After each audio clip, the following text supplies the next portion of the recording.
Kembali lagi di Ngobrol bareng Gus Miftah Los Radar. Masih bersama kedua bintang tamu saya yang sangat inspiratif. Betul. Koko Baba dan Ucok Merah. Baju. Kebalik. Baju. Kebalik. Oh, kebalik ya? Saya itu hijau. Oh. Kaosnya Bang merah. Oh benar-benar. Iya, yang merah. Ini makanya kebalik sebenarnya ini. Kebalik ya? Iya. Sebenarnya dia yang merah, saya yang putih. Oh. Ya, merah putih. Merah putih. Ya, oke. Koko merah, tapi di perjalanan yang kayaknya nggak mudah ini pasti ada seseorang yang rasanya, wah ini bener-bener kalau nggak ada dia rasanya gimana ya cara ngejalanin. Orang yang berjasa lah gitu. Ada nggak di perjalanan hidup kamu, orang yang kamu ingat atau memiliki jasa buat kamu? Pastinya orang tua sih. Ah, Orang tua yang sampai benar-benar fight.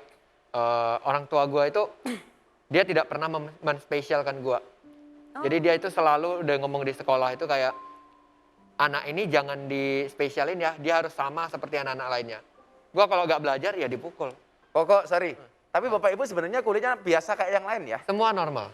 Adik-adik gue semua normal. Normal ya? Iya, gitu. Makanya ini bagi saya malah unik kelebihannya si Koko ini. iya, betul. Dan bisa menyadari ya apa yang kita rasain, yang Koko rasain Iya. dan alamin itu suatu kelebihan itu kan pasti berproses ya. Iya, Nah proses itu ditemanin sama orang tua. iya. Oh, Sama orang oke. tua. Oke. Nah kalau Bang Ucok sendiri gimana? Orang yang berjasa di kehidupan Bang Ucok selain orang tua deh. Siapa ya? Ada salah seorang sampai saat ini. Bang jangan nangis Bang. Bukan. Oh belum? Ini belum ceritanya belum. Oh belum. Oh iya cerita dulu. Dar. Ah. Itulah orang yang sangat berjasa buat saya. Oh ini Dik Baba ya? Bukan Dik doang. Oh, Dik doang. Pak Haji Dik doang. Gimana itu ceritanya ini? Ceritanya itu semuanya beliau lah yang merubah saya menjadi seperti sekarang ini. Bro Dik doang nemu ente di mana? Cok? Saya itu lagi main comberan. Dia lewat. Oh beneran? Ini orang apa jangkrik ini? Bohong. Udah, Gus, ini kita udah terhubung sama orang yang mendingan kita langsung Beneran tanya. ada nih orangnya? Betul. Sama Dik doangnya langsung deh. Halo. Halo, assalamualaikum warahmatullahi wabarakatuh. Waalaikumsalam warahmatullahi wabarakatuh. Bro Dik. Ya, Sehat salam bro? semua. Alhamdulillah wa syukurillah. Terakhir beliau ke pondok saya Van. Oh Masya Allah. Oh jadi ini kenal. Gus Miftah Ngapain ya? beliau ke sana? Kok Opnam gimana? Di pondok pesantren Opnam gimana? Ngapain beliau ke sana? Mau ikut ke lokalisasi. Ya. Tapi tadi udah diceritain sebenarnya sama Bang Ucok gimana ketemunya. Tapi itu aku yakin bercanda nih. Yang Awal ketemu dengan Awal Bang ketemunya Ucok gimana, gimana betul? bro? Ya, suatu hari aku ada melihat makhluk ciptaan Allah yang luar biasa inilah. Suatu saat aku ditawari oleh event terbesar di muka bumi ini yaitu Piala Dunia. Seyogyanya kan aku cari yang cantik-cantik, memang disuruh begitu. Tapi aku ngelihat dia, aku inget dia, terus begitu aku tawarin ditolak sama stasiun TV swastanya ini. Karena nanti takutnya aku dihajar oleh para pemirsa. Tapi pemikiran itu aku balik, gimana kalau ada orang mohon izin, tubuhnya tidak sempurna tapi punya kesempatan yang sama. Nah akhirnya rating share and Asian Nielsen itu kita jadi nomor 2 setelah kick off-nya Piala Dunia.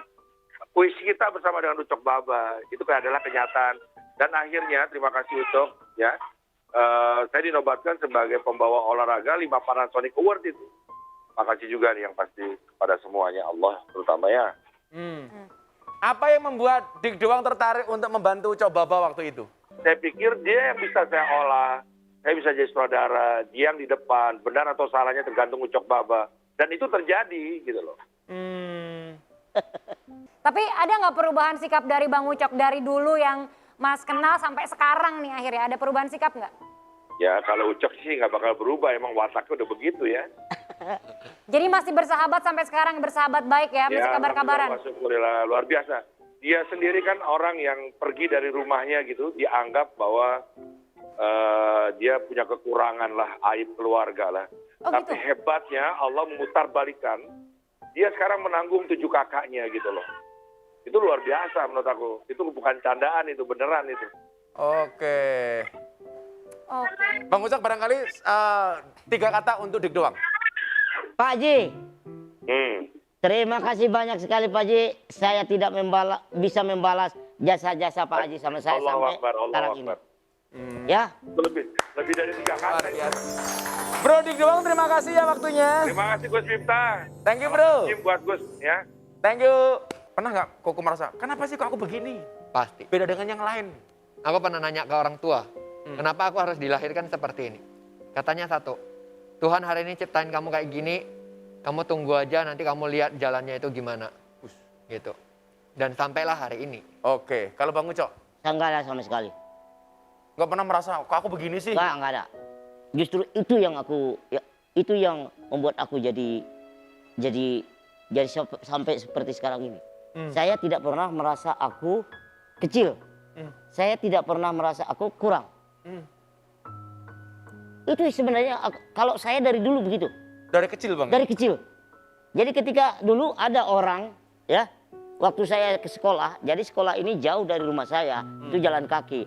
Buat apa lo capek-capek sekolah, mau jadi apaan kamu? Banyak pertanyaan seperti itu. Saya tamat sekolah, dia kasih tahu, udah buat apa kamu mau kuliah ini segala macam, buat apa? Tapi itu yang nggak ada sama saya. Dan Bang Ucok nggak sakit hati ya? Aku tepis semua itu yang makanya aku kadang-kadang bingung juga sama diri saya. Saya ini sebenarnya siapa sih?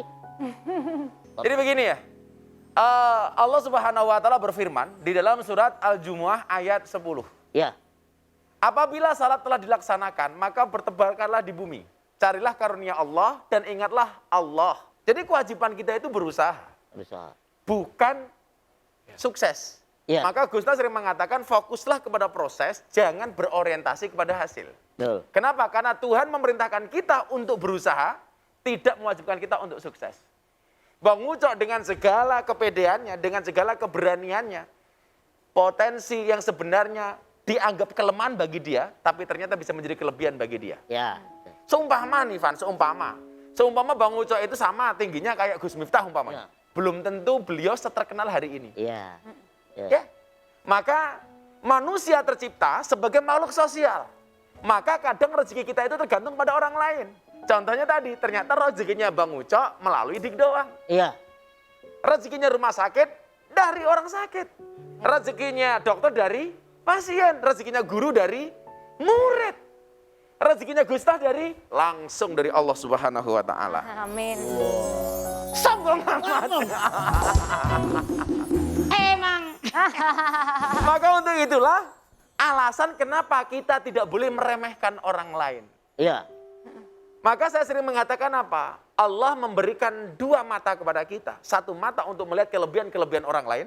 Dan 1 mata untuk melihat kekurangan-kekurangan kita. Tapi supaya sadar diri dan bagaimana kemudian dengan kekurangan ini kita bisa upgrade menjadi sebuah prestasi. Dan itu Bang Ucok lakukan. Koko Merah lakukan. Makanya barangkali hari ini yang kemudian kita merasa diberikan kekurangan oleh Allah, yakinlah di balik kekurangan itu pasti ada kelebihan. Koko dan Ucok maafkan. Nah, setelah ini kita masih akan ngobrol-ngobrol lagi, tanya-tanya lebih dalam lagi ke Bang Ucok dan juga Koko Merah. Tentunya jangan kemana-mana, tetap di Ngobrol bareng Gus Miftah.